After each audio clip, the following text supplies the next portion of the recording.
Vamos, Jimena, gracias. Hola, ¿cómo están? Buenas tardes. Primero, gracias por la invitación a compartir esta tarde-noche con ustedes. Bienvenidos también a quienes se estén uniendo en este momento y en el transcurso de la tarde. A ver, vamos por partes. Primero, obviamente, como les dije ya, agradecerles por la invitación, además a tocar un tema que a mí personalmente me interesa y me apasiona, y que lo conocí hace muchos años, hace algunos años atrás, gracias a un amigo que espero que se haya unido. Y desde entonces no he dejado de hacerle seguimiento y no he dejado de tratar de aprender un poco más sobre esto, ¿no?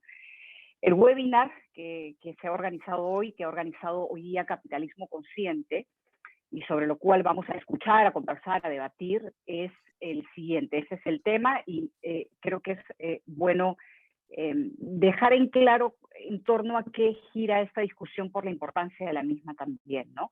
Reimaginando el capitalismo, generando bienestar y confianza, ese es el tema del webinar de hoy que nos convoca aquí.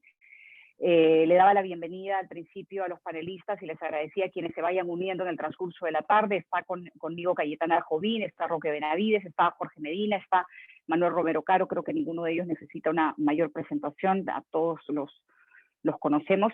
Y lo que quería explicar un poco antes de iniciar ya y de escuchar a quienes van a participar es la dinámica de esta reunión. Voy a hacer ahora una pequeña presentación, una breve presentación de un par de minutos, y luego vamos a escuchar a Mara Cecilia, que va a compartir con nosotros algunos datos y algunas cifras importantes.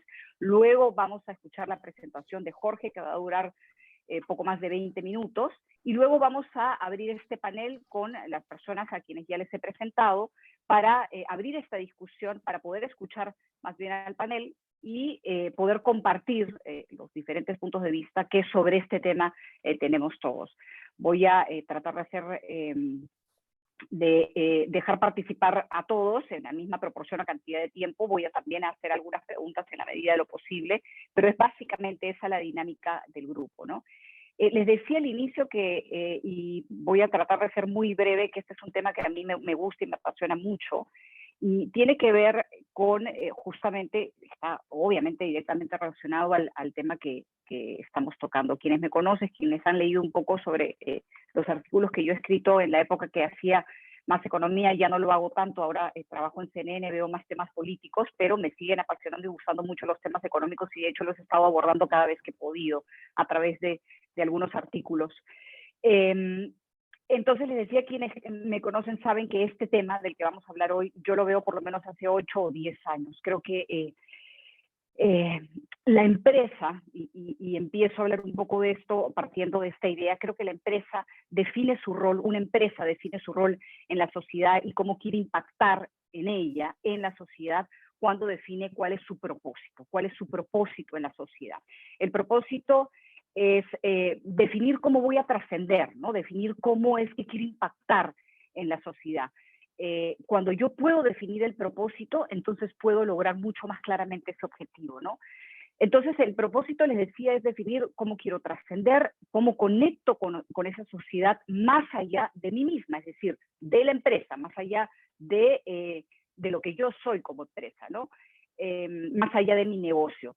Si no tienes un propósito, creo yo, tampoco tienes claro, por lo tanto, tu papel en la sociedad.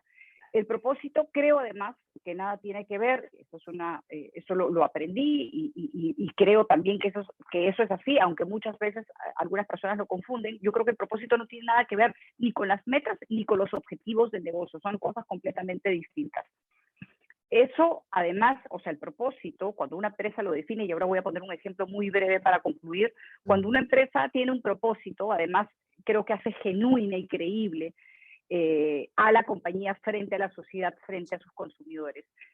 Puede comprarse, además, si podemos llamarlo de alguna manera, pleitos, ¿no es cierto? Proponer reformas profundas desde un espacio mucho más creíble. Y esto la hace, además, más visible. Les pongo un ejemplo y concluyo con esto. Una empresa de cosméticos, por ejemplo, su meta o sus objetivos pueden ser vender más, tal vez tener los mejores cosméticos del mundo, pero su propósito es, en este caso, en el caso de este ejemplo, empoderar a la mujer. Hacer que la mujer a través de este producto se empodere. Entonces, si la empresa tiene claro ese propósito, asumir una postura sobre políticas públicas, por ejemplo, conectar, en el caso de Perú, si existiera esa empresa, con alguna institución que tenga una labor similar, entonces hace mucho más viable, mucho más factible y hace que esta trascienda frente a la sociedad, más allá de su marca, más allá de lo que la empresa hace como negocio, ¿no? Entonces, este propósito creo que tiene y está muy conectado a este tema que vamos a tocar. No quiero extenderme más porque creo que quienes conocen más de esto son justamente los panelistas y con ellos vamos a conversar un poco sobre esto. Primero lo quiero dar paso a María Cecilia para compartir algunos datos, como lo dije al principio, y algunas citas que son importantes y que nos van a dar una visión un poco más clara de lo que estamos hablando. María Cecilia. Muchas gracias, Jimena.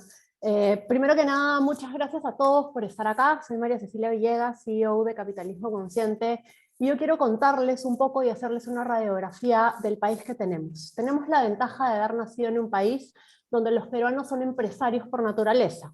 El señor que vende helados en su carretilla es un empresario.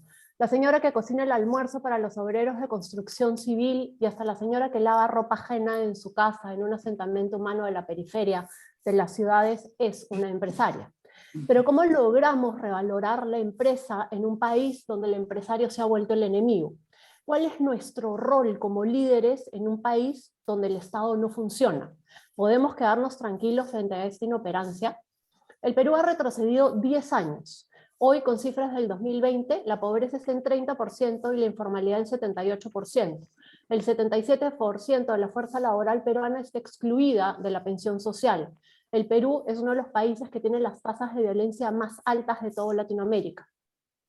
En Huancavelica, solo el 20% de la población tiene acceso a agua potable por red pública, 2 de cada 10. En Cajamarca es el 22%, en Amazonas 27% y en Huánuco el 30%. Y si bien el 45% de la población de Loreto tiene acceso a agua potable por red pública, solo el 8% de la población tiene acceso a agua a las 24 horas del día. En Tumbes es el 11%, en Piura el 18% y en Ica, la región con pleno empleo, que ha sido transformada por el milagro de la agroindustria, es solo el 20% de pobladores que tienen acceso a agua a las 24 horas del día. En Huancavelica, solo el 40% de la población tiene acceso al alcantarillado. En Huánuco es 43%, en Cajamarca 45%, y ustedes me dirán, la sierra es complicada. Ok, en Piura es el 65% de la población que tiene acceso al alcantarillado, en Tumbes es 70%, y en la región Lima es el 76%. Eso significa que 1 de cada 4 ciudadanos que viven en la región Lima no tiene acceso al alcantarillado y por lo tanto usa letrinas o pozos ciegos. En el 2019, solo el 17% de los alumnos de segundo de secundaria podía resolver problemas matemáticos y 14% entendía lo que leía. De cada 100 alumnos, solo 14 entiende lo que lee, y esto es antes de que los encerráramos 2 años en sus casas. Solo el 58% de los colegios nacionales tiene acceso a agua por red pública. El resto se abastece de camiones cisterna, pilones, pozos o ríos. Solo el 36% de colegios tiene acceso a desagüe por red pública. Y 10% de las escuelas rurales no tiene electricidad. Tenemos 21.718 colegios con infraestructura en riesgo. Solo el 9% del total de colegios del Perú está en buen estado. El 97% de los establecimientos de salud de primer nivel tiene una capacidad instalada inadecuada. En el 2020 hubo 430 muertes maternas, todas evitables si hubiesen tenido atención médica a tiempo. 1 de cada 3 niños en Cajamarca sufre desnutrición crónica infantil y el 54% de los niños de Cusco sufre anemia. El 90% de la expansión urbana de los últimos 20 años ha sido informal, a través de invasiones ilegales o compras a traficantes de tierras, sin título de propiedad, sin agua, saneamiento, electricidad. ¿Cómo podemos tener un Estado eficiente si, por ejemplo, desde el 2016 hasta hoy, en 5 años y 10 meses, hemos tenido 14 ministros de salud, 11 de educación, 10 de vivienda y 12 de justicia? Solo durante el gobierno de Vizcarra, 2 años y 7 meses, tuvimos 7 ministros de cultura, 6 de energía y minas y 5 de salud. Un reciente informe del Banco Interamericano de Desarrollo ha encontrado que solo 1 de cada 10 latinoamericanos cree que los demás actuarán de manera correcta. Es decir, el 90% de latinoamericanos no confía en el otro. ¿Qué es la confianza? Es esa idea loquísima de que existen reglas comunes iguales para todos, que son respetadas incluso cuando nadie nos está mirando. Todo esto hace que el 86% de peruanos crea que se gobierna para unos cuantos grupos de poder, que el 89% crea que el acceso a la justicia es injusto, y que al día de hoy solo el 11% de nuestros compatriotas está satisfecho con la democracia que existe en el país. Y no es raro entonces que la encuesta global de integridad de EY haya encontrado que el 39% de los encuestados cree que el personal a nivel gerencial de su empresa estaría dispuesto a sacrificar la integridad para obtener beneficios financieros en el corto plazo. Y 1 de cada 3 de los encuestados estaría dispuesto él mismo a incurrir en inconductas para mejorar o proteger su carrera profesional o remuneración. Todas estas cifras lo que nos demuestran es que estamos fallando como sociedad. Muchas gracias.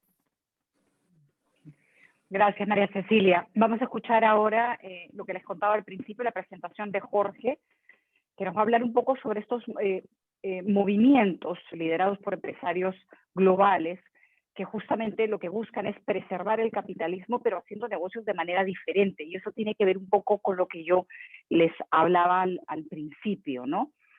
Vamos a escuchar a Jorge, que va a hablar un poco de manera más, se va a explayar un poco más sobre este tema y va a, creo que vamos a poder entender un poco, hilar un poco sobre lo que hablaba yo al principio, sobre una empresa con propósito, relacionarlo además, relacionar esto a las cifras de María Cecilia y cómo podemos hacer justamente que todo esto cambie, ¿no? Jorge, adelante. Gracias, Jimena. Voy a compartir pantalla para acompañarme con unas imágenes en los siguientes minutos.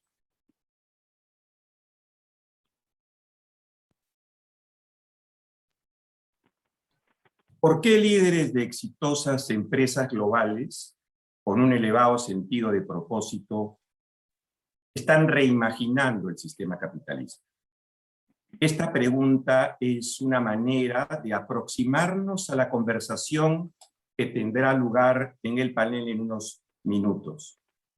Y para responderla, recurramos al último informe global de Edelman. Este estudio que hace cada año Edelman trata sobre la confianza en el mundo. Y es una investigación que resume la opinión de 38,000 personas en 28 países, incluidos 4 países de nuestra región. Más de la mitad de las personas encuestadas dice que el capitalismo que existe hoy hace más daño que bien al mundo. Justa o injusta, esa es la percepción y ya veremos por qué. Y cuando Edelman pregunta a personas que viven en países democráticos, que son 21 de los 28 países estudiados, 1/3 de esas personas de países democráticos dice que las economías centralizadas hacen un mejor trabajo que las economías de libre mercado. El estudio lo que muestra es que el fracaso del liderazgo que vemos hoy ha conducido a que la desconfianza sea la opción por defecto, lo cual daña no solo la estabilidad social y política de los países, sino afecta negativamente la actividad productiva y la generación de empleo. Por eso, líderes de exitosas empresas en el mundo, lejos de ver a la confianza como una mera palabra de moda, la cultivan deliberadamente. Pues son conscientes de que la confianza aumenta la creatividad colectiva, facilita que los miembros de cualquier ecosistema estén más dispuestos a compartir información y asumir riesgos juntos. La pregunta que tiene que lleva como título esta charla, uno se imagina por qué tenemos que reimaginar el sistema capitalista que en tan solo 200 años, desde que se produce la revolución industrial, logró liberar a los esclavos de sus ataduras, convirtiéndolos en trabajadores libres. ¿Por qué repensar un sistema que ha ayudado a incrementar la expectativa de vida de la gente, que en promedio era 30 años en esa época, a más de 75 hoy? Que ha permitido incrementar el PBI anual per cápita mundial de $500, que estuvo así por siglos, a $12.500 en tan solo 200 años. ¿Por qué reimaginar un sistema que ha ayudado a reducir la pobreza extrema de 91% a 9% en el mundo? Era un mundo muy democrático antes de la revolución industrial, el capitalismo se desarrolla y ahora sí hay una gran diversidad en niveles de, digamos, de capacidad de ingreso. ¿Por qué? Si el capitalismo es el mejor sistema que ha desarrollado el ser humano para su desarrollo y progreso.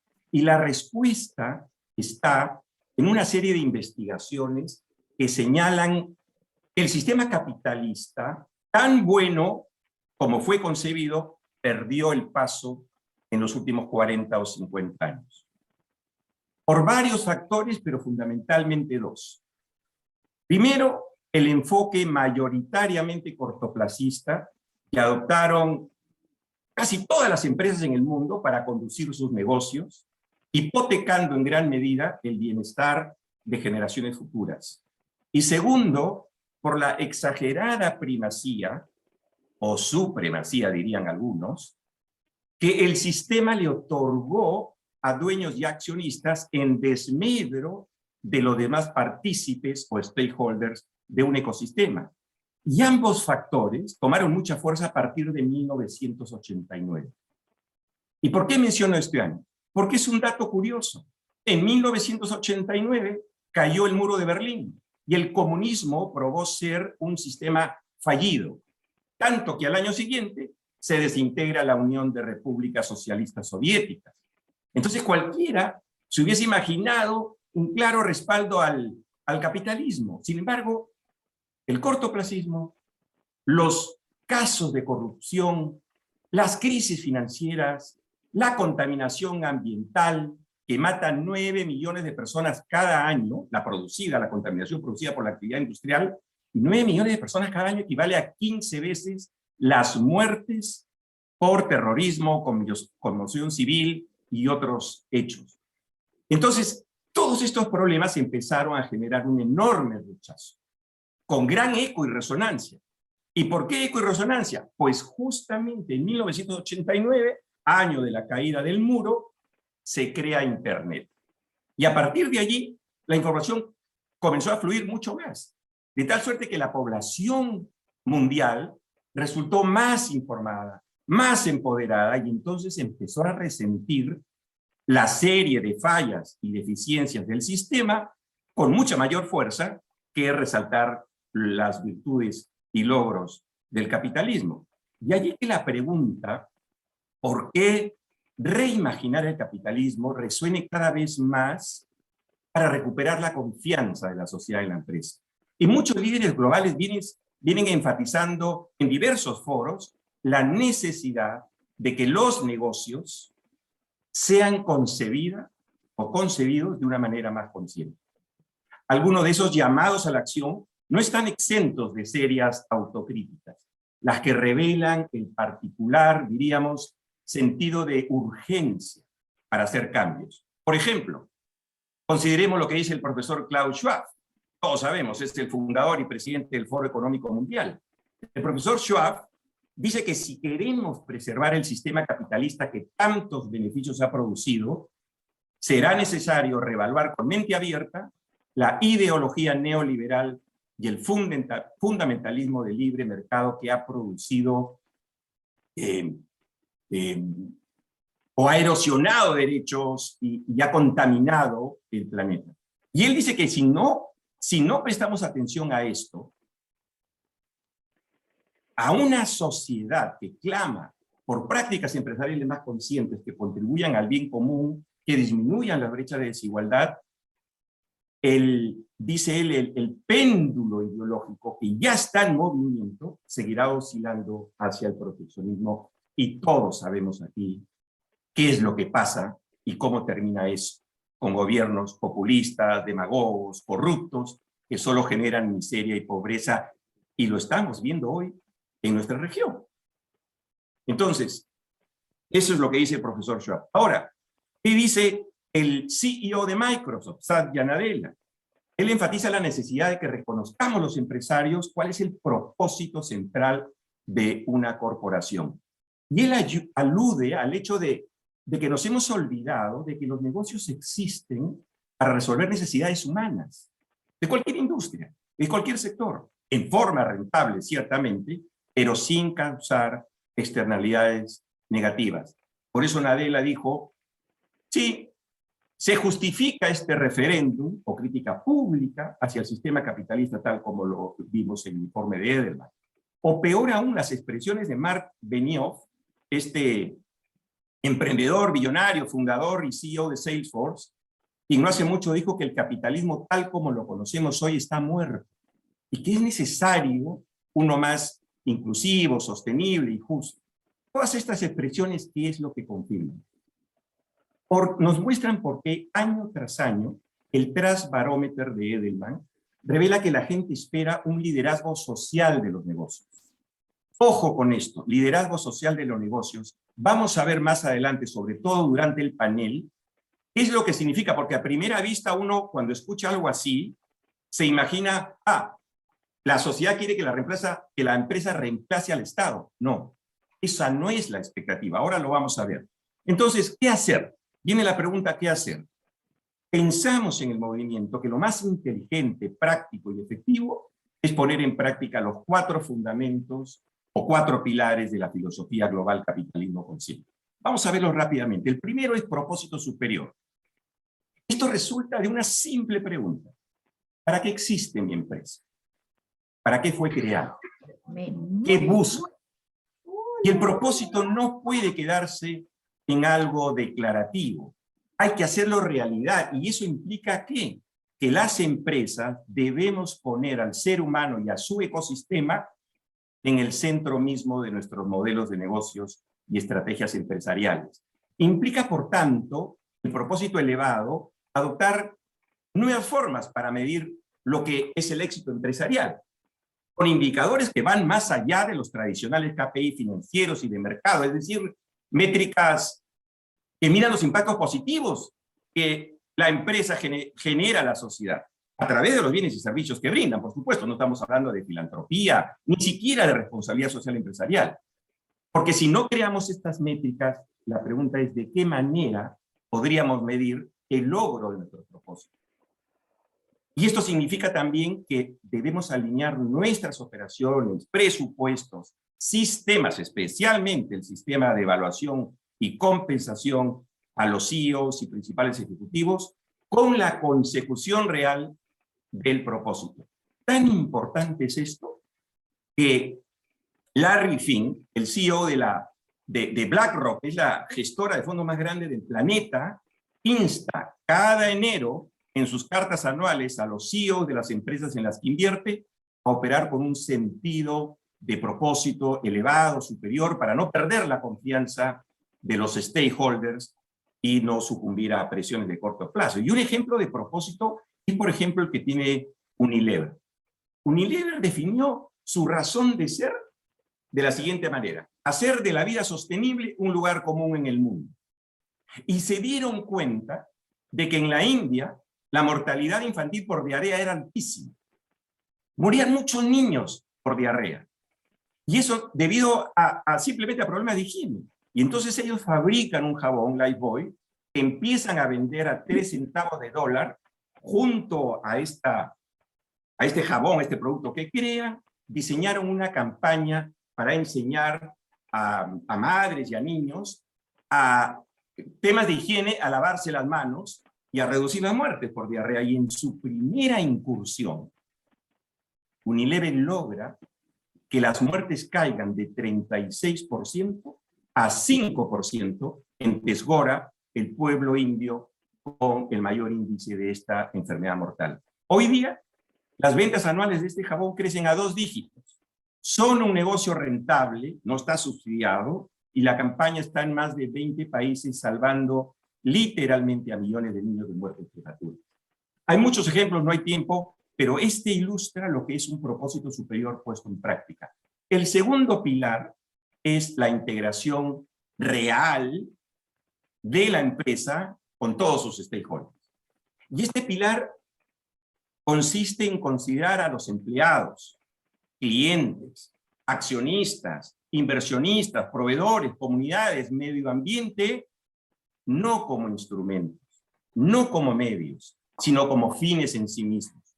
Esto implica dejar atrás el viejo paradigma de que la empresa, digamos, su propósito principal o su responsabilidad primaria es generar la mayor rentabilidad posible fundamentalmente para ella y sus accionistas, sin considerar igual de importantes a los demás stakeholders de un ecosistema. Entonces, integrar a todos los stakeholders, si lo pensamos bien, no es otra cosa que reconocer la interdependencia radical que existe entre la empresa, la sociedad y el planeta. Es dejar atrás ese viejo paradigma caduco de cortoplacistas, del trade-off o suma cero, en la cual uno gana y el otro pierde, para pasar a una visión virtuosa, de largo plazo, win-win-win, en la cual todos se benefician mutuamente, y eso es absolutamente posible. Un ejemplo concreto de integración con los stakeholders es cuando, por ejemplo, la empresa los involucra en sus procesos de planeamiento estratégico y considera en sus planes de negocio lo que es importante para sus stakeholders. Uno puede decir, pero ¿cómo podemos hacer eso?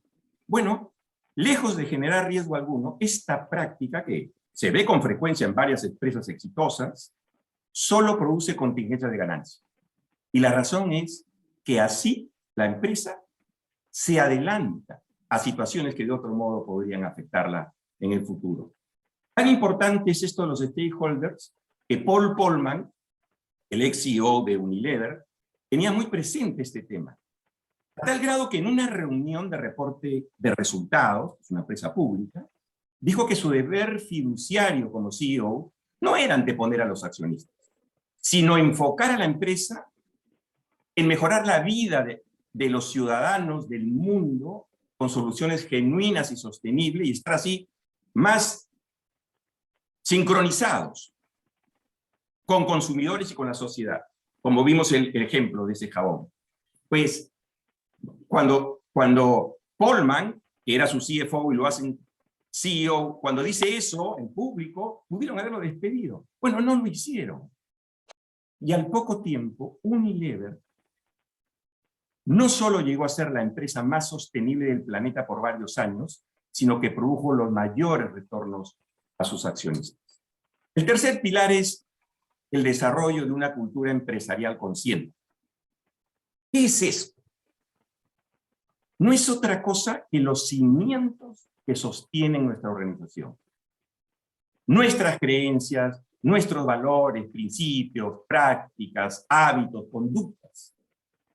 Y una empresa consciente no necesita mucha publicidad, pues su cultura resulta evidente a todos sus stakeholders, porque la manera como operan, la forma en que se conducen su gente, es lo que señala cómo es esa empresa. Y cuando hablamos de cultura, puede parecer que es poco relevante, ¿no? Entonces lo delegamos pues, a recursos humanos o a algún otro departamento. Pero cuidado, porque no hay que olvidar que importantes empresas desaparecieron del mercado por no darle a la cultura la debida importancia. De hecho, si hoy vemos los temas de agenda de los directorios de empresas muy importantes en el mundo, veremos que la cultura es de lo más relevante. Tan relevante es que Peter Drucker, ¿no es cierto?, el gurú del management y profesor de estrategia, solía decir que la cultura se come a la estrategia en el desayuno. O sea, no esperaba ni siquiera la hora de almuerzo para tragarse. Y decía esto para enfatizar que, siendo importante la estrategia, algo que por décadas nos han enseñado en las escuelas de negocios, la cultura lo es mucho más, es más relevante, es fundamental, porque como decía Drucker, ¿por quién es ejecutada, pensada, diseñada y ejecutada la estrategia? Por las personas. Y las personas, seamos empleados, ejecutivos o CEOs, actuamos en función de la cultura prevaleciente en nuestras organizaciones. Y un dato interesante. Hay estudios que demuestran que las empresas que han logrado desarrollar una verdadera cultura consciente son las que menos gastan en publicidad, marketing, relaciones institucionales, relaciones públicas e incluso en gastos por honorarios legales. Bueno, y finalmente tenemos el cuarto pilar, que es el liderazgo consciente. Y como vimos en el estudio de Edelman, si hay algo de lo que nadie duda, es que el mundo sufre una tremenda crisis de liderazgo. Podríamos hablar mucho de las características de un liderazgo consciente, pero bastaría con resumirlo como ese liderazgo de servicio. Un líder consciente sirve. Un líder consciente sabe que la única manera de asegurar el éxito sostenible de su empresa es haciendo realidad su propósito. Es un líder que, miren esto, esta analogía, ha entendido que tal como los seres humanos necesitamos producir glóbulos rojos para vivir, pero ese no es el propósito de nuestras vidas, asimismo entiende que las utilidades son muy necesarias, pero reconoce que no son un fin en sí mismas. Porque el fin es el propósito, el cual llevado a la práctica resulta en las mejores rentabilidades, como vamos a ver en un minuto. Bueno, esos son los 4 pilares. Y aquí podría preguntar, ¿escepticismo? ¿Duda? ¿Muy romántico? Por supuesto. ¿Y por qué? ¿Por qué creemos que es así? Porque intuitivamente, en forma automática, relacionamos estos conceptos a mayores costos y menores rentabilidades. Pero la evidencia muestra que ocurre absolutamente todo lo contrario. Hay N estudios que podríamos señalar que prueban cómo una empresa consciente es más resiliente, rentable y sostenible. No hay tiempo, así que quisiera señalar solo una investigación que tiene que ver probablemente con lo que sea el elemento que más interesa a los accionistas y a los inversores: el valor que el mercado le otorga a la empresa. Esta investigación llevada a cabo por esos 3 investigadores que ven ustedes allí y que dio lugar a este libro, Firms of Endearment, o Empresas que se hacen querer, incluyó una serie de compañías que ellos estudiaron por años. La siguieron 3M, Adobe, Colgate, Costco, Disney, esta aerolínea que es extraordinaria, Southwest Airlines, Whole Food Markets, Timberland, Trader Joe's, Unilever, etc. ¿Qué tenían en común estas empresas? El extraordinario incremento de su valor. Este estudio reveló que la valorización bursátil de estas empresas resultó ser extraordinariamente más alta a la de cualquier otra empresa. Miren este cuadro. En el periodo de 15 años, 1998-2013, ellos estudiaron, estas empresas, superaron en más de 6 veces a la valorización de las empresas estudiadas por Jim Collins y expuestas en su libro Good to Great, que seguro muchos de nosotros hemos leído, y en más de 14 veces a las 500 mejores empresas de los Estados Unidos, medidas por el índice Standard & Poor's 500. Entonces, lo mejor que podemos hacer como empresarios es articular nuestro modelo de negocios alrededor de un propósito superior, integrándonos con todos nuestros stakeholders. Y esto es clave no solo porque es el mejor camino a seguir de un punto de vista de negocios, mirado desde el lado de la sostenibilidad, sino porque, como hemos visto, operamos inmersos en una sociedad cuya confianza necesitamos recuperar. Hay investigaciones que señalan que la confianza es hoy el nuevo valor de la marca. Para los consumidores, la confianza se ha convertido como probablemente en la razón de compra más poderosa, más importante aún que la calidad y el precio del bien o servicio que brindamos, independientemente si es un commodity o no. Y con frecuencia los CEOs se preguntan, se hacen preguntas como estas, ¿no? ¿Cómo hacer para insertar el propósito en el modelo de negocio de una empresa?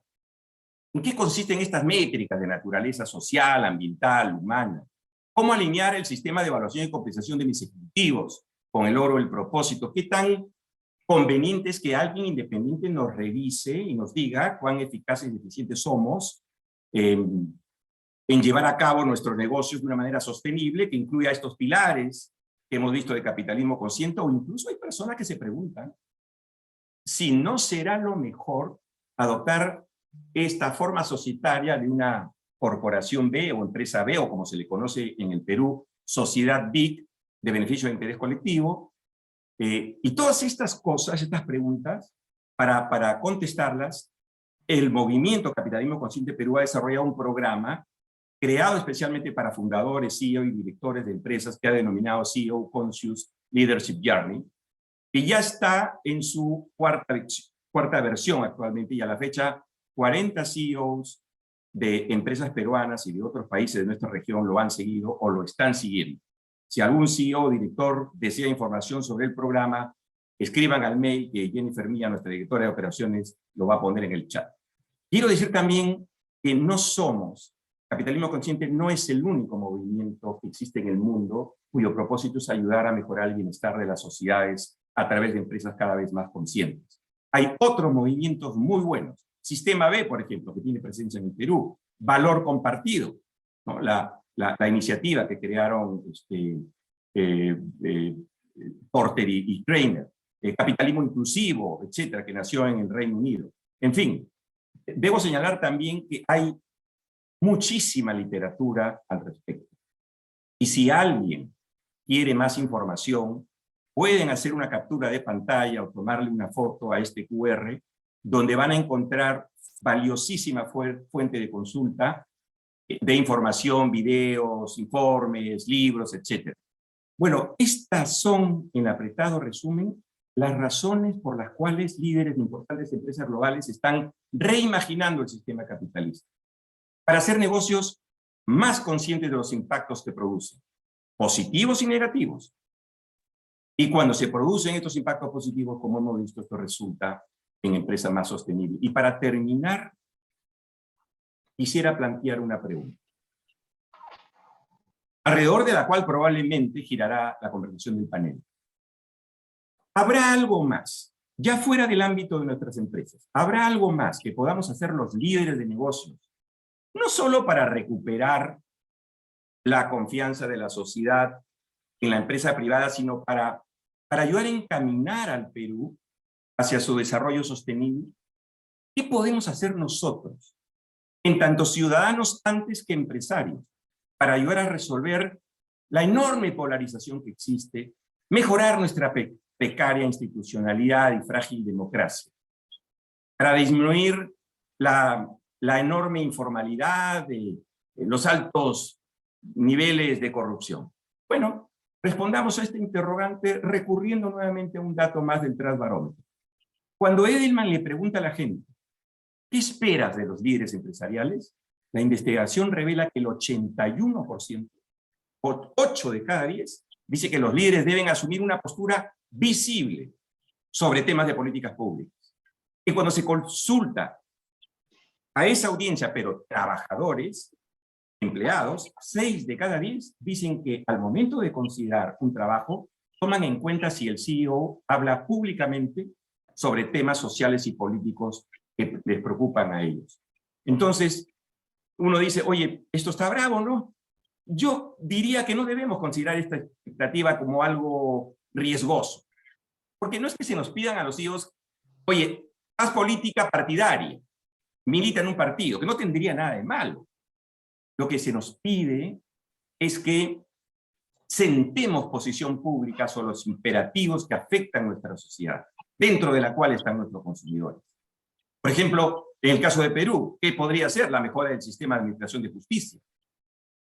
O del sistema de regionalización, o hacer propuestas para una verdadera reforma política, o educativa, o de salud, o medidas para proteger el medio ambiente, o quizás para evitar prácticas discriminatorias de cualquier índole, entre tantos otros temas de interés social donde usualmente no se nos escucha. Y para los presidentes y CEOs, presentes algunos en esta reunión que aún dudan sobre la necesidad de ejercer un liderazgo empresarial activista, hay que decir que existen muchísimos estudios e investigaciones de importantes organizaciones que señalan con total claridad que es en el mejor interés del liderazgo empresarial asumir una postura clara y visible, pues esa es la expectativa hoy de la gente, que los líderes empresariales seamos una verdadera fuerza de cambio para mejorar las sociedades, no solo en términos de crecimiento económico, sino fundamentalmente en temas que tienen que ver con el desarrollo social, ambiental y político. Y con esto quiero agradecerles estos minutos, quiero darle pase a Jimena para que modere el panel que tendré el placer de compartir con nuestros distinguidos invitados para reflexionar sobre cómo los líderes de negocios podríamos involucrarnos en forma directa y activa en políticas públicas pensadas en el mejor interés del país. Muchas gracias. Gracias, Jorge. Quería rescatar muy brevemente, recuerdo haber entrevistado a Paul Polman hace algunos años y recuerdo también, quiero citar algo que me dijo muy brevemente. Tú citaste, dijiste, nos recordaste que Unilever tenía un propósito que lo tiene además muy claro, lo ha tenido siempre muy claro y en torno a ese propósito gira la actividad de la empresa. Paul Polman me dijo en una entrevista, para cuando dirigía yo la publicación de Día 1 en el Diario El Comercio, me dijo, las organizaciones deben saber cuál es su propósito. Nuestro es la Agenda Humana de Desarrollo Inclusivo y Sostenible. Y agregó, si trabajas en una empresa donde puedes hacer el bien, es un crimen no hacerlo. Es una entrevista que me dio años atrás. Además, luego en un viaje que hice, lo encontré en un evento sobre el cual él hablaba y hoy sigue hablando mucho sobre este tema de propósito y de cómo es que él mismo conecta con la sociedad y logra que la empresa pueda tener clara cuál es su misión justamente en la sociedad, que era lo que tú decías, ¿no? Polman ya no está en CEO, pero hace mucha actividad por redes sociales, tiene mucha actividad por redes sociales y lo pueden seguir en LinkedIn. En LinkedIn además publica muchísimo, ¿no? Dicho esto, quería darle ya espacio al panel para hablar de lo que hasta el momento hemos escuchado, ¿no? Hemos hablado del capitalismo, del bienestar que le ha generado el capitalismo al mundo, pero cómo el capitalismo, pese a sus ventajas, tiene también serias deficiencias y tiene que de alguna forma replantearse, ¿no? ¿Cuál es el papel de los CEOs? ¿Cuál es el papel de los CEOs, de los ejecutivos, de los líderes en general en esta misión que tenemos, que tiene la sociedad, ¿no? Y eso tiene que ver con lo que conversaba o con lo que decía Jorge, con el propósito. Si una empresa, más allá de su visión y de su misión, tiene un propósito que conecta por encima de ella con la sociedad, entonces sabe y conoce de qué forma trasciende o debe trascender en esa sociedad y cuál es su papel en la sociedad, que repito, no tiene nada que ver con la actividad de la empresa.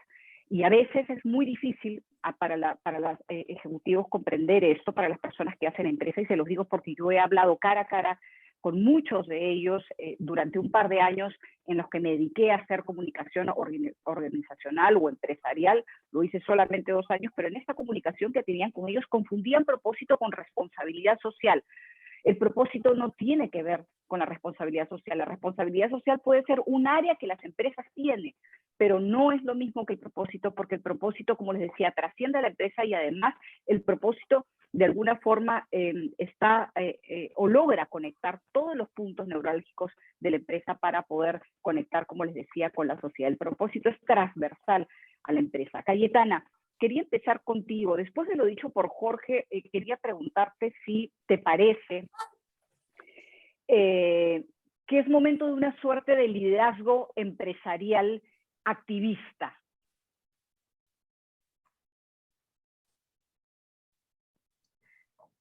Ahí estoy. Gracias Jimena, y gracias a los organizadores por este espacio.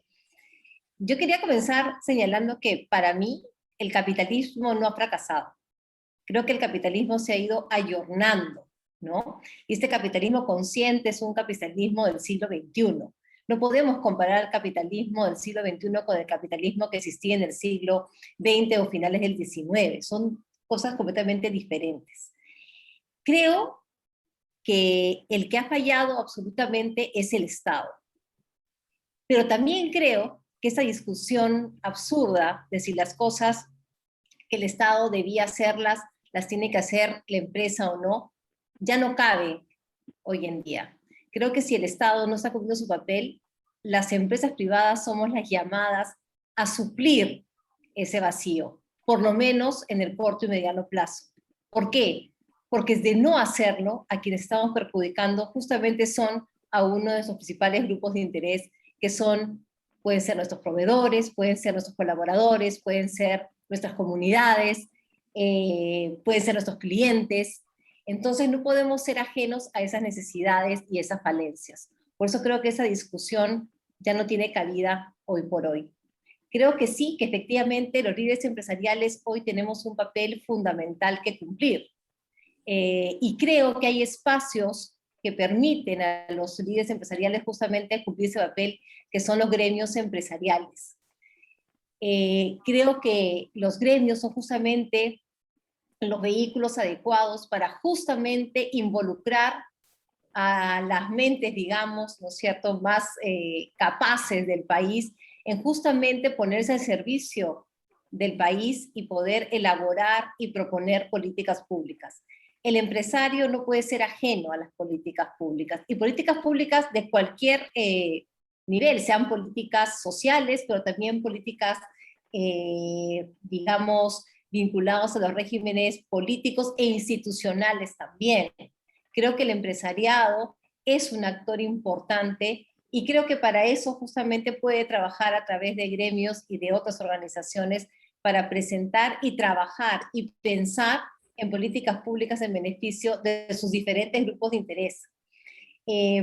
Creo también, por otro lado, que es un empresario distinto, que no solamente se involucre, que tiene que proponer cosas y ser, creo que es un empresario que ya no tiene que quedarse en el tema empresarial, sino tiene que salir mucho más allá, involucrarse en los temas, ¿no es cierto?, que demanda la sociedad, estar presente en todas las discusiones culturales, en todos los movimientos que se van dando en el día de hoy, y no ser ajeno a lo que viene sucediendo, ¿no? Cayetana, te interrumpo un segundo, Sí. perdón, porque justo hablabas de los gremios y de los líderes empresariales, y quería preguntarte si compartes el punto de vista de quienes piensan que son los líderes empresariales los que tienen que involucrarse directamente, lo cual no quiere decir que los gremios no tengan voz, que no tengan participación, pero que es necesario tener caras mucho más visibles, ¿no?, que expongan justamente esos puntos de vista de los que tú estabas hablando, ¿no? O sea, los gremios son importantes, de hecho están digamos, encabezados por personas que, digamos, obviamente son capaces, pueden dar su opinión, No, pero son se empresarios. necesita una presencia. No, sí, pero me refiero a los empresarios con nombre propio, a nombre de sus propias empresas, ¿no?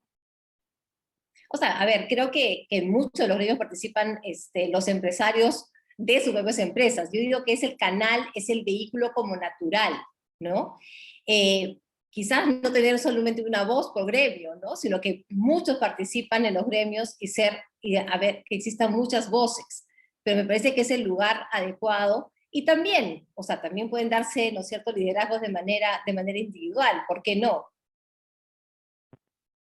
Ok, esa era mi pregunta, si creías, o sea, de hecho a través de los gremios lo estamos viendo y lo hemos visto, ¿no es cierto? Pero a veces Incluso Jimena, yo pienso, y acá de repente voy a ser súper disruptiva, que cuando hablamos de propósito empresarial, de repente deberíamos estar también pensando en propósitos más sectoriales, porque de esa manera lo que tú haces es alinear a todo un sector a lograr un propósito mucho más trascendente, ¿no?, a tener un impacto mucho mayor. Y por ejemplo, yo creo que los gremios modernos es lo que se está trabajando hoy en día, ¿no? Gremios con propósito. Y lo que hace es que las empresas que están integradas en estos gremios tengan y sigan esos propósitos, y el impacto no sea de una sola empresa, sino de todo un sector en la sociedad, ¿no?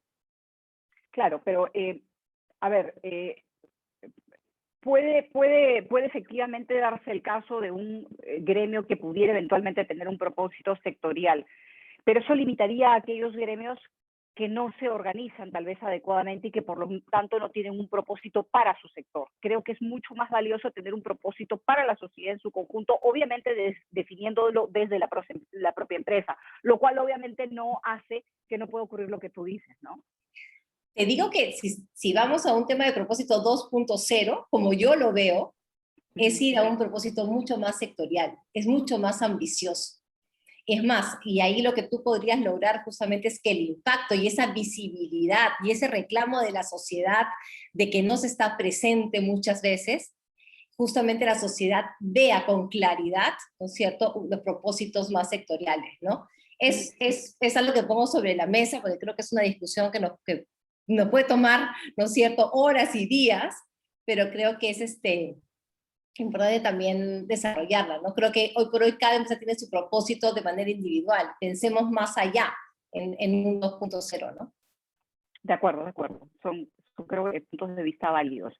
Roque, quería preguntarte, ya que estamos hablando justamente de lo singular de algunas personas, le preguntaba a Cayetana si es que creía ella que debería no solamente verse, digamos, a los gremios, escucharse a los gremios, sino, le preguntaba si no creía ella también valioso escuchar directamente a quienes dirigen las empresas. A ti, personalmente, te hemos escuchado varias veces la siguiente frase. Aristóteles decía que el hombre es un animal político y que Aya de la Torre agregaba que el que no participaba en política se quedaba en la primera. Tú debes ser, Roque, justamente un poco lo que yo citaba o lo que le preguntaba al principio, ¿no? Uno de esos empresarios que generalmente, o al que generalmente escuchamos, que de alguna manera asume una suerte de responsabilidad de sentar una posición, de asumir una posición y de hablar de temas de políticas públicas, de temas, digamos, que tienen que ver con la agenda nacional, ¿no? Yo que lo que quería preguntarte es si no te sientes un poco a veces solo en esta batalla. Bueno, Jimena, muchas gracias por la oportunidad a todos ustedes. La verdad es que es una sesión de reflexión. Yo lo que he estado escuchando, por supuesto, muy atentamente, es cuando me hablan de propósito y de trascender, como dijiste tú. Y yo me pregunto si no es una cuestión semántica de lo que antes hablábamos de visión y misión y valores que tenían las empresas. Y quién sabe, estamos hablando de palabras distintas, sesgos distintos, percepciones de la sociedad distintos y que nos exigen a nosotros ser, yo no quiero usar la palabra marquetero, pero ser mucho más visibles. Y en ese sentido yo te respondo, por supuesto, sin ningún problema. Me dicen en casa, pues, desde mi padre, que tú conociste tanto y que él te admiraba, por supuesto, me decían, tú eres el político. Y yo no sé, pues, si es el tema de ser político o no ser político. Creo que hay una cuestión de responsabilidad de quienes hemos tenido, quién sabe, más suerte en la vida, de haber tenido más educación, de haber tenido más oportunidades, inclusive profesionales y empresariales, que tenemos que dar más. Tenemos que dar más, no cabe la menor duda. La pasividad es lo que enerva a la población con respecto a sus líderes en general, pero a los líderes empresariales en particular. Yo sí creo firmemente que el hombre es un animal político y que no podemos separar al animal del político. Somos... Porque te interrumpo aquí un segundo, nada más, perdóname. ¿Por qué crees que eso no existe? Es decir, ¿por qué? A ver, la gente puede estar o no de acuerdo con tus opiniones, ¿no? Y darlas, obviamente, y sentar una posición es un riesgo. Hay personas que pueden escucharte y no estar de acuerdo contigo, y hay personas que pueden escucharte y, por el contrario, sí hacerlo. No estoy hablando de eso, sino de la decisión que tú como empresario tomas digamos, de hablar de estos temas sobre los cuales justamente estamos conversando. ¿Por qué crees tú que no hay más empresarios que lo hacen? Yo creo que hay mucha frivolidad en la sociedad, por lo menos en nuestra sociedad. Creo que hay mucho facilismo y eso es una crítica a, si es que puedo decir, mis colegas empresarios. Muchos de ellos quieren ocultar la cabeza. Yo, la verdad, es que le he escuchado a un amigo, que no voy a decir su nombre, decir, tú ocúpate de los problemas porque tú eres más político que yo. Y ahí le repetí esa misma frase y le dije, tú no puedes, no tienes derecho a decir que no eres político. Porque quien no es político está haciendo política.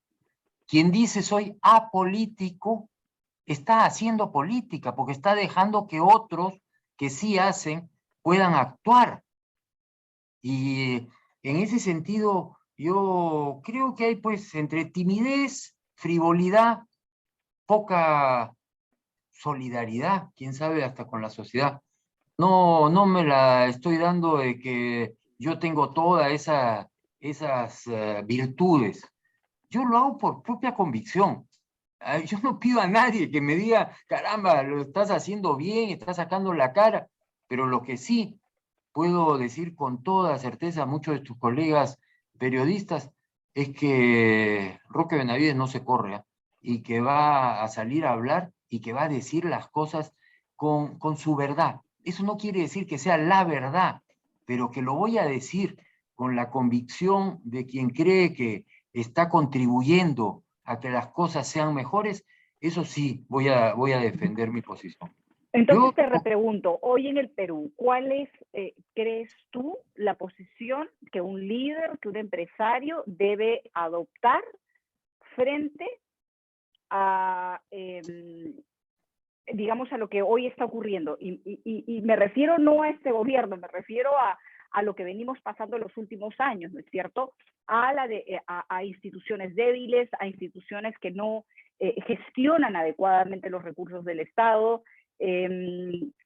Cayetana hablaba de que la culpa la tenía el Estado, ¿no? Y yo compartí con ustedes hace poco un artículo que escribí justamente sobre que creía yo, y esta es una opinión muy personal, que el problema no era el modelo, el problema estaba en pensar que el modelo podía solucionar todo, hablando del capitalismo, ¿no?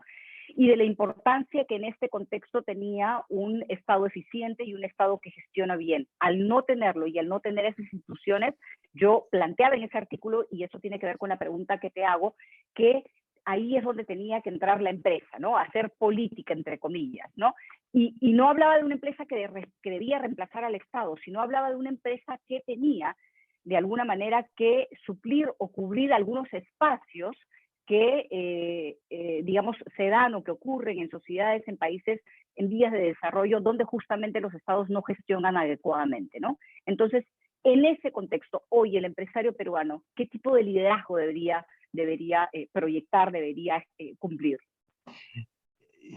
Yo insisto con mis colegas empresarios que no es que tengan que salir a una entrevista. Conozco a muchos que no tienen la capacidad, la virtud, quién sabe, de expresarse adecuadamente, pero sí tienen la capacidad de enseñar sus experiencias, de integrarse con la universidad, con los jóvenes, de poder contribuir a que se genere opinión.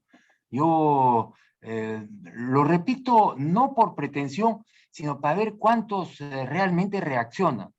Yo estoy enseñando en la Universidad Nacional de Ingeniería, estoy enseñando en mi alma mater en la Pontificia Universidad Católica del Perú. No sé a cuántas universidades nacionales he ido ya, tengo infinidad, realmente una cantidad enorme, pero yo veo que muchos de los empresarios exitosos, experimentados, gente que tiene tanto que decir, no lo hace. Y eso me parece inconcebible. Entiendo que puedan ser tímidos, entiendo que puedan cuidarse para que no reaccionen pues todos estos odiadores, haters, que van a reaccionar contra quien salga a hablar. Pero lo que sí no entiendo es que no se comprometan con el resto de la sociedad. Hacer política, comprometerse con la mejor política que uno pueda dar, es comprometerse con los jóvenes, comprometerse con las reformas políticas, dando opinión. Y eso es participar y eso genera una imagen, para bien o para mal, ¿no? Roque, muchas gracias. Paso de inmediato a preguntarle lo siguiente a Jorge. Jorge,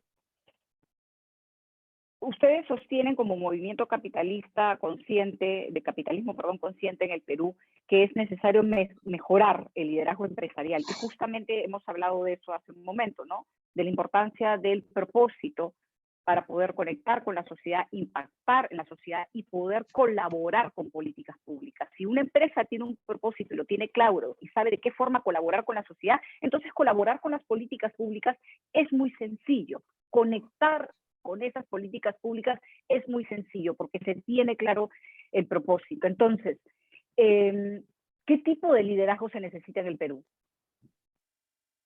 A ver, voy a hacer esta reflexión. La empresa, aunque voy a contestar tu pregunta, Jimena, en cabeza del empresario, pero la empresa, ¿qué es? ¿Una unidad económica o una unidad social? El profesor Schwab, del World Economic Forum, dice, es una unidad social, y argumenta, porque su propósito es resolver necesidades humanas en forma rentable y sin causar externalidades negativas. Ya está. Entonces, la primera cosa, la empresa, es una unidad social, de cualquier industria. La segunda cosa, ¿qué somos nosotros? Seamos ejecutivos, accionistas, CEOs. Antes que empresarios, o antes que gente de negocios, somos ciudadanos. Y la democracia no solo me da derechos, me da obligaciones. Yo estoy absolutamente de acuerdo con lo que dice Roque. Nosotros tenemos que manifestarnos, tenemos que sentar posición. Estoy también de acuerdo con lo que dice Cayetana. Pero, reconociendo el gran liderazgo de Cayetana, le quiero decir quiero sugerir algo. ¿Qué es más efectivo? Que salga el presidente de un gremio y diga, por ejemplo, tenemos que resolver el sistema de regionalización del país que no funciona, o que salga el CEO o presidente de una empresa que tiene 15, 20 o 25% del mercado. Esto último. Y eso no le pasa nada al empresario.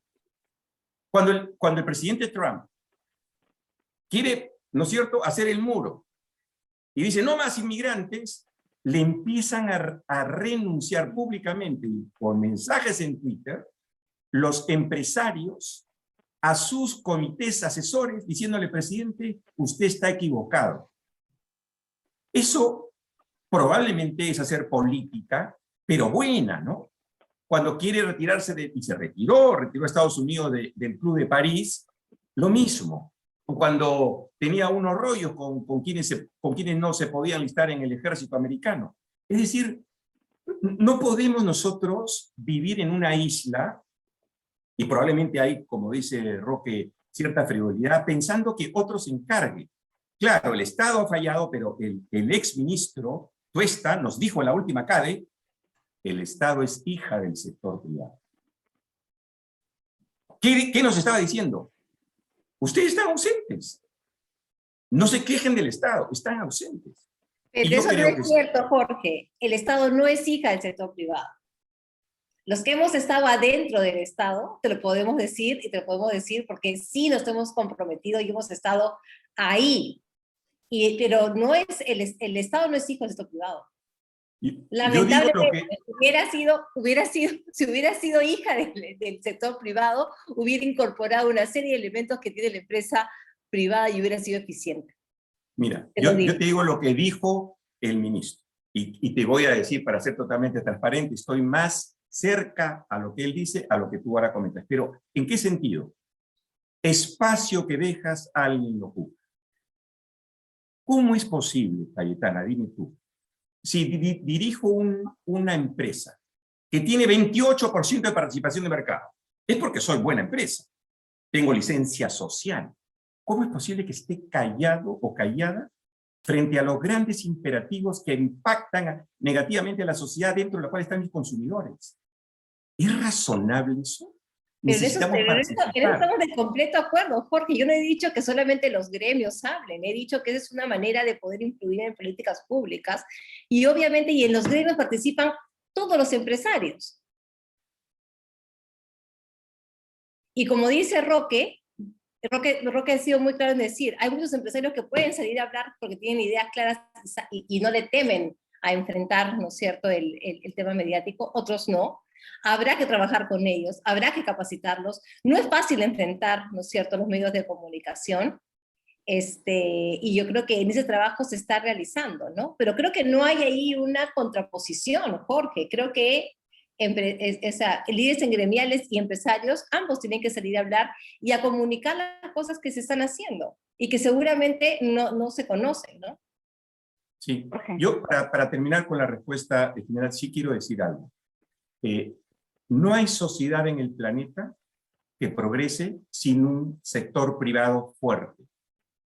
Y creo que en el Perú los empresarios hacemos cosas extraordinarias para quitarse el sombrero. Pero al mismo tiempo creo que somos grandes ausentes en los temas que tienen que ver con el bien común, en políticas públicas. Y creo que eso el país no lo resiste más porque precisamente tenemos una gran posibilidad de ayudar al desarrollo sostenible. No nos quejemos, pues, si le dejamos esto a... Si hay algo que hay que aprender de la izquierda, no voy a decir izquierda porque esa no es izquierda, de la pseudoizquierda en el Perú, es que ellos sí coordinan. Sería ideal que los líderes de las empresas, sobre todo las más importantes, que tienen una gran relevancia, que generan tanto bienestar a la sociedad, coordinen también para efectos. Si nos comparamos, con esto termino, Jimena, para tomar la Alianza del Pacífico, 4 países, Colombia, México, Chile y Perú. Nosotros tenemos al IPE como think tank. Los otros, el que menos tiene 40, bancados por los empresarios, pensando en políticas públicas, en cómo mejorar infraestructura, educación, salud, etcétera. Incluso la política. No estoy diciendo que sean perfectos. Por eso te ha ido bien a Chile, por tener tantos think tanks. No, es que eso No, pues, Roque, ahí, discúlpame, ahí yo me he dado el trabajo hace 2 años o 3 de ir a visitar los think tanks de Chile. Mira lo que ha pasado en Chile. Es como para pensarlo, ¿no? No te estoy rebatiendo, pero es evidente que muchos think tanks no es tampoco la solución. No, es un ejemplo. Pero bueno, en fin. Es un ejemplo. Mejor tenerlos que no. Ahora, lo que pasó en Chile, nuevamente es lo que tú decías, ¿no? Estoy mirándome al ombligo y no estoy viendo cómo esa sociedad más informada resiente el abandono del Estado. Pero si nosotros no nos involucramos, vamos a tener ese Estado. Yo creo que el exministro tenía razón. Por acción o por omisión, tenemos los gobiernos y los estados que tenemos. Jimena, gracias por la pregunta. A ti, Jorge.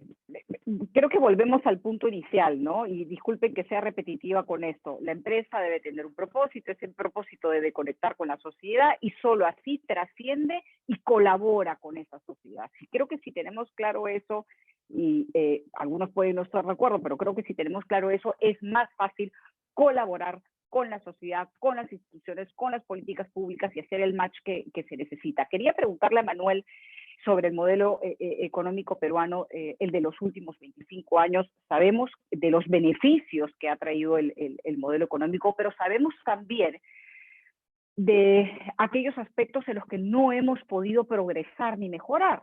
Ejemplo, instituciones. Hablábamos del Estado, de la gestión del Estado, de las instituciones, de su papel en la sociedad y de cómo estas no han logrado fortalecerse frente o pese al crecimiento de los últimos años. ¿Cómo lo interpretas, Manuel? ¿Qué es lo que ha pasado y qué tiene que ver el empresario en este contexto? Me refiero al papel que cumple la empresa o que ha cumplido la empresa o que no ha cumplido la empresa en el país. No sé si Manuel escuchó mi pregunta, si está por ahí. Ante todo, buenas noches, Jiménez, buenas noches a todos Manuel. los asistentes. Bueno, lo que ha pasado en estos últimos 3 décadas es que hemos tenido un crecimiento asombroso. Durante una década, hemos sido los de mayor crecimiento y los de mayor inflación.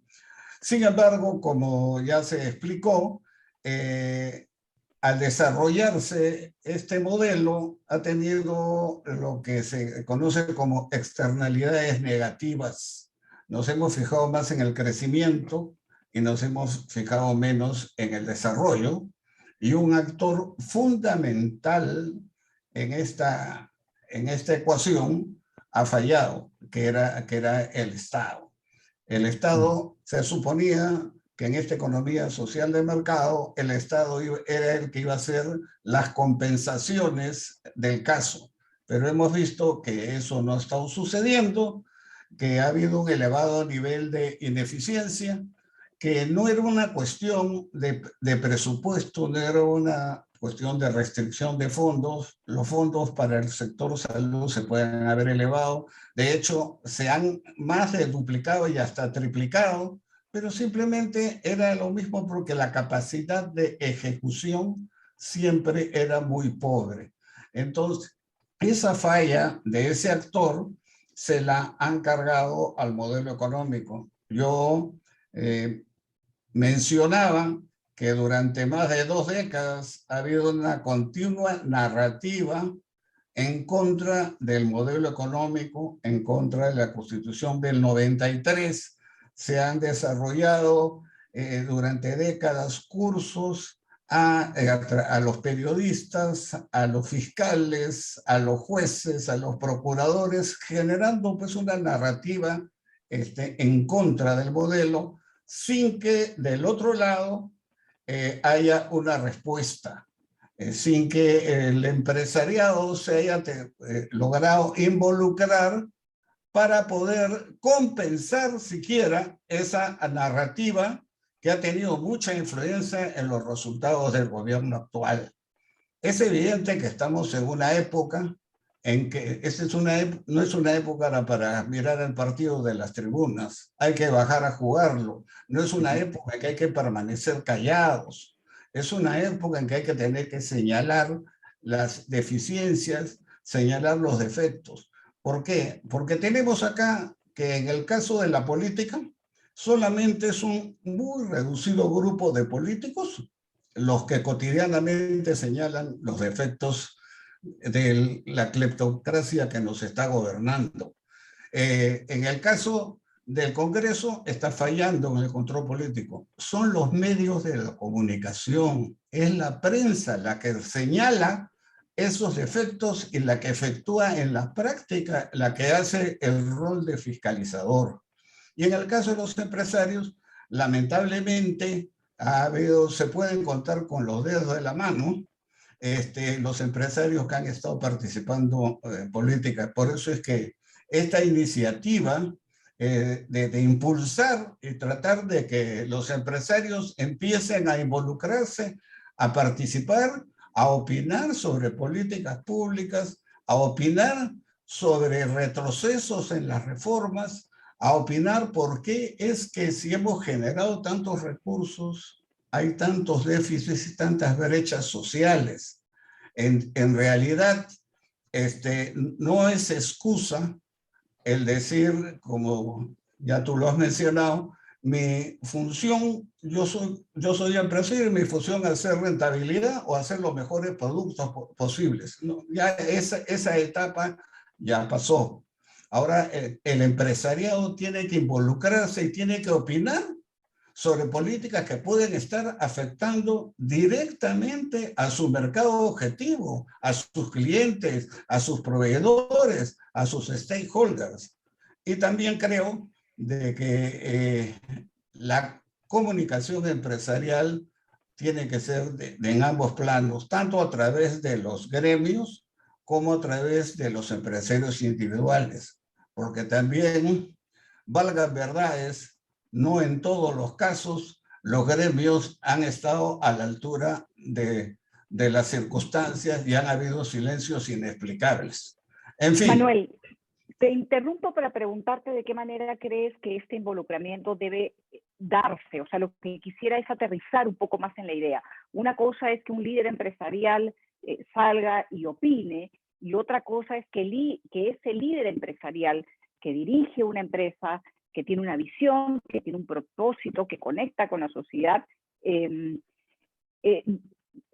salga y no solamente opine, sino que colabore alineado con su propósito como empresa, con, por ejemplo, políticas públicas, con, por ejemplo, el propio Estado, y cuando me refiero a colabore, no me refiero necesariamente a hacer a lo que el Estado le corresponde hacer, me refiero a complementar algunas cosas que, digamos, en países en vías de desarrollo como el Perú, probablemente tienen que hacerse cuando no se hacen en otros países porque no es necesario. ¿Qué rol debe cumplir el empresario hoy? Quisiera que aterrices más en ejemplos concretos. Bien, hay muchas maneras en que pueden participar, que van desde las maneras más usadas ya más académicas hasta las maneras más vinculadas con la realidad. Por ponerte un ejemplo nada más, yo creo que sería positivo si es que desde el lado del empresariado se tuviera una iniciativa como la siguiente. Hace un tiempo, desde la Cámara de Comercio de Lima, planteamos una alternativa que era crear un instituto que hiciera un seguimiento a los proyectos de inversión desde la fase de preinversión, siguiendo por todo el proceso de otorgamiento de la buena pro, de las licitaciones, todo, hasta la puesta en marcha y hacer después una evaluación ex post. Se conversó con el Banco Mundial estuvo de acuerdo, conversamos con el colombiano que era el jefe de la oficina de acá, pero nos dijo que estábamos de acuerdo, además coincidían con lo que ellos habían estado planteando, pero nos pidió una contrapartida en moneda nacional. Entonces ahí es donde vienen los problemas y bueno, no se pudo llevar a cabo la iniciativa porque no alcanzamos al monto de la contrapartida nacional que se estaba requiriendo el Banco Mundial. Y todos sabemos que esa es una necesidad a gritos, todos los inmensos dispendios e irregularidades que hay en los megaproyectos de inversión. Ese es un ejemplo. Otro ejemplo pone, ¿por qué no desde el sector empresarial no se puede auspiciar algún instituto que pueda hacer lo que hace el IDL, pero desde otra perspectiva? En fin, hay N alternativas cuando uno tiene la buena voluntad. Pero te voy a poner un ejemplo nada más. Ahora está muy de moda hacer estos reuniones de grupos empresariales para poder tratar de ver qué solución se da al país. Okay. A mí me invitaron a participar en dos, y el común denominador es que había mucho diagnóstico, pero poca ejecución.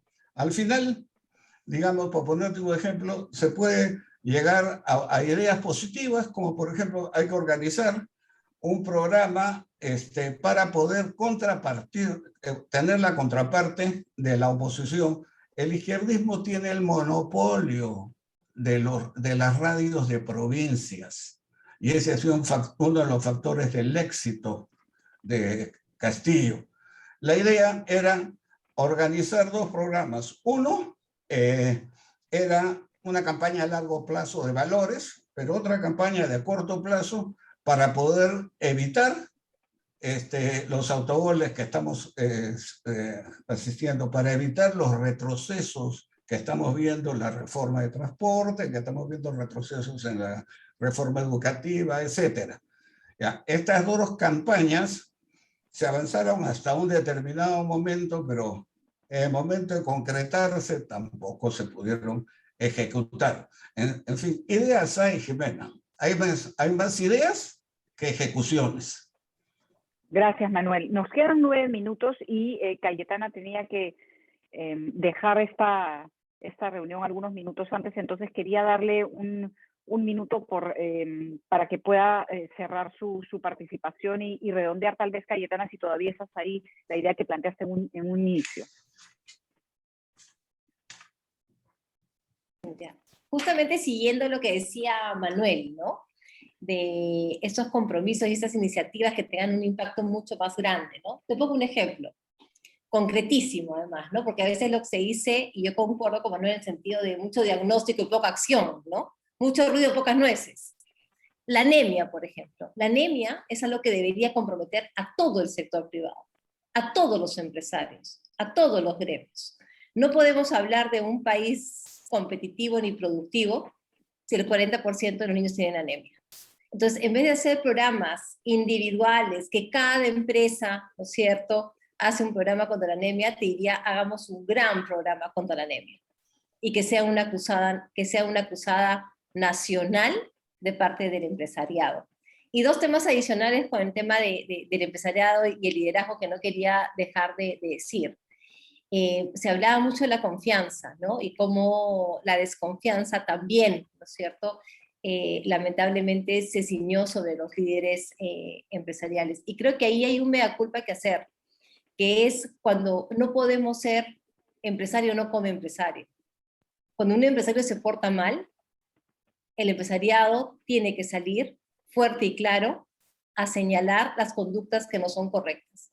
Porque si no, lo que sucede es que se va perdiendo la confianza también de los líderes empresariales, ¿no? Creo que el último caso que ha existido, que ha sido el caso de Repsol, uno vio un empresariado que salió al frente a justamente señalar que la falta de transparencia de esta empresa era algo muy lamentable y que pedíamos en conjunto una rectificación de su accionar y de su comunicación, ¿no? Entonces creo que es bastante importante también, ¿no?, ese tema de que la ciudadanía no vea que los empresarios, al igual que los congresistas, ¿no?, no señalamos a aquellos que se portan también mal en nuestro grupo, ¿no? Creo que eso es importante para recuperar esa confianza que tanta falta nos hace hoy en día. Gracias, Cayetana. Gracias. Roque, no sé si quieres terminar, cerrar con alguna idea.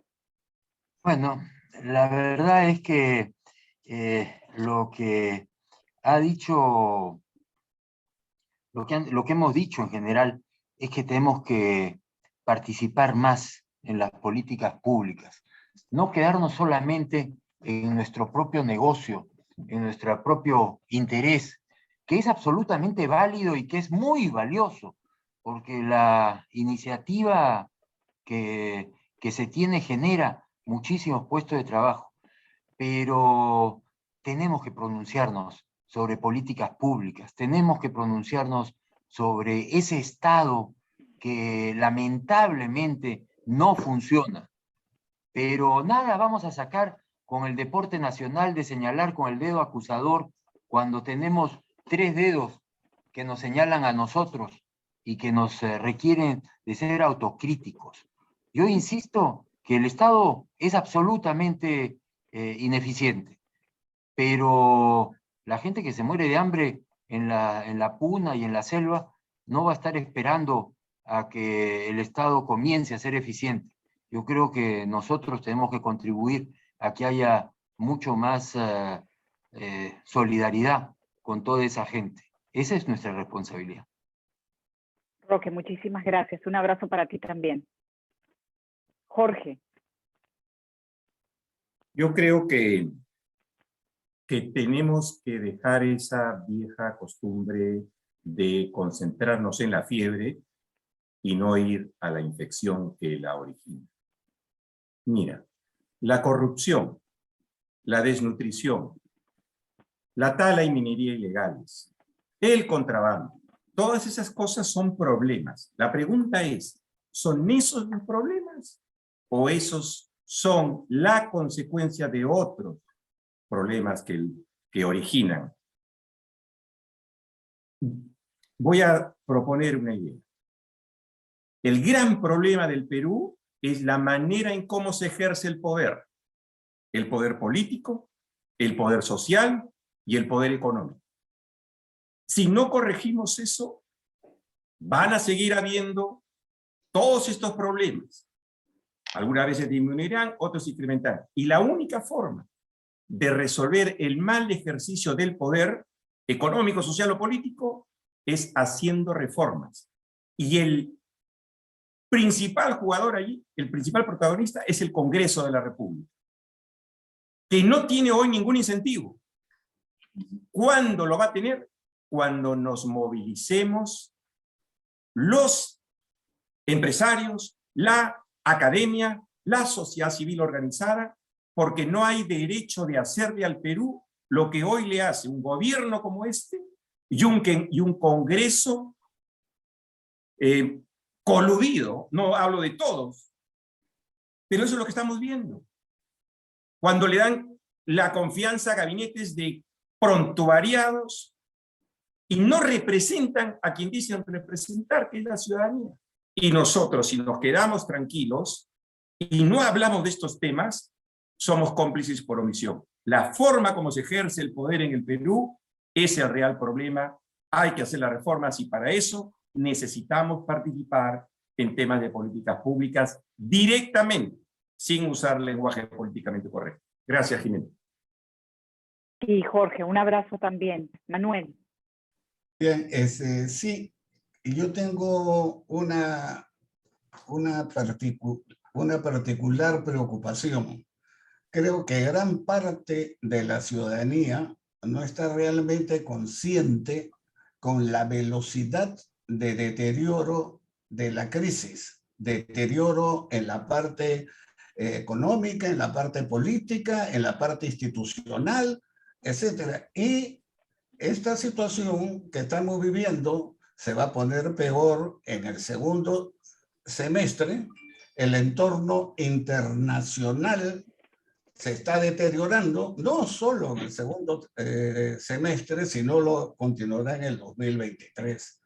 Entonces, me aterra que cuando la situación se ponga como se va a poner, no tengamos un equipo que pueda responder de acuerdo a las circunstancias. Entonces, si es que se quiere tener cualquier solución, esa solución tiene que ser ya. La velocidad de deterioro de la crisis, la velocidad en que está avanzando el oficialismo con sus planes reales, lo estamos viendo en todos los campos. El último ha sido la ley que el Estado financia, institucionaliza y apoya a los grupos armados. Claramente violatorio de la Constitución, pero ya sabemos que este gobierno no solamente se maneja al margen de la Constitución, sino de que claramente nos ha dicho que ellos van a tener su propio camino y no nos podemos quejar porque desde la etapa electoral lo vinieron diciendo y nosotros hemos seguido pensando que con el deterioro del supuesto desprestigio del oficialismo le va a ir pésimo en las elecciones regionales y locales. Cuidado, que el malestar es muy grande y puede hacer que no voten por el oficialismo, pero voten por algunos candidatos extrasistemas, o sea, la figura de Castillo repetida a nivel regional. No hay que confiarse en eso y menos en las próximas elecciones generales cuando quiera que éstas sean.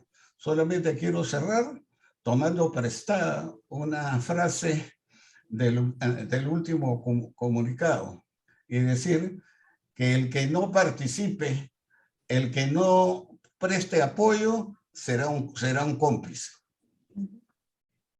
Gracias, Manuel. Gracias nuevamente a todos por su tiempo, a nuestros panelistas, obviamente a quienes se han sumado a participar, a escuchar este debate. Yo no soy empresaria, así que veo las cosas desde afuera, desde el punto de vista de tal vez de un periodista o de alguien que tiene interés por esos temas. Creo sin duda que el capitalismo consciente tiene un papel mucho más importante que cumplir en países en desarrollo, en vías de desarrollo, que en cualquier otro país del mundo. El problema, como le dije al inicio, no creo que sea el modelo, que obviamente tiene defectos y tiene que perfeccionarse, sino pensar en que el modelo es lo que eventualmente va a solucionar todo, ¿no? Que las instituciones no funcionen, creo además que deja un espacio y un espacio muy importante que hace que dudemos del modelo o que algunos duden del modelo. Creo que necesitamos instituciones más eficientes, obviamente, y por ello un Estado eficiente, que un Estado, creo yo, esa es la visión que tengo, creo en un Estado regulador, pero creo también que el Estado actualmente tiene serios problemas, ¿no? Por lo tanto, creo que desde la ciudadanía debemos exigir un Estado e instituciones que funcionen, pero al mismo tiempo no podemos esperar de brazos cruzados, no podemos esperar sentados que ello ocurra. Y por eso les decía al principio que tener un propósito nos ayuda a actuar, a colaborar con la sociedad y, ¿por qué no?, a hacerlo, por ejemplo, sumando a través de políticas públicas, donde el empresariado empiece no solamente a opinar, sino a actuar. De nuevo, gracias por su tiempo, nos pasamos 2 minutos. Jorge, nuevamente gracias por invitarme a compartir con ustedes esta tarde y a tocar un tema tan interesante que esperemos que cada día tenga más espacio. Muchas gracias. Gracias a todos, muy Gracias. amables. A todos, hasta una próxima Gracias a oportunidad. todos. Chao, chao. Muchas gracias a todos, cuídense. Gracias, Jorge, por la invitación. Gracias. Gracias. Gracias, adiós. Muchas gracias. Muchas gracias a todos desde Muy Huacho. interesante.